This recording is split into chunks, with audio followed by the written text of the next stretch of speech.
तर कुठल्याही फुटीर गटाला मान्यता आणि सुविधा देऊ नये या आशयाचं पत्र सभापती ओम बिर्ला यांच्याकडे पाठवलेलं आहे खासदार अरविंद सावंतांनी। आपण पाहतोय 9 खासदार सध्या ठाकरे सेनेकडे आहेत आणि त्या 9 पैकी 6 खासदार हे अरविंद सावंतांनी काय लिहिले आहे पत्रामध्ये ते आपण पाहतोय। शिवसेना उद्धव बाळासाहेब ठाकरे पक्षाला लोकसभेमध्ये एकच राजकीय पक्ष म्हणून मान्यता कायम ठेवण्यात यावी आणि त्यांच्या अधिकृत नेत्यामार्फत आणि प्रतोदामार्फतच प्रतिनिधित्व मान्य करण्यात यावं।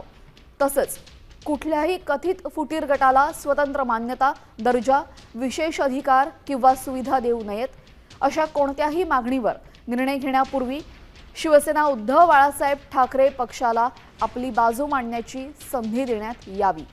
हे निवेदन अधिकृत नोंदीवर घेण्यात यावं असे यावेळेस अरविंद सावंतांनी पत्र ओम बिर्ला म्हणजे सभापतींना दिलेलं आहे। महाराष्ट्रातील सर्व बातम्यांचे विश्वासार्ह व्यासपीठ सकाळच्या सर्व सोशल मीडिया प्लॅटफॉर्मला लाईक, फॉलो आणि सबस्क्राईब करा। तसंच सर्व नोटिफिकेशनसाठी बेल आयकॉन प्रेस करायला विसरू नका।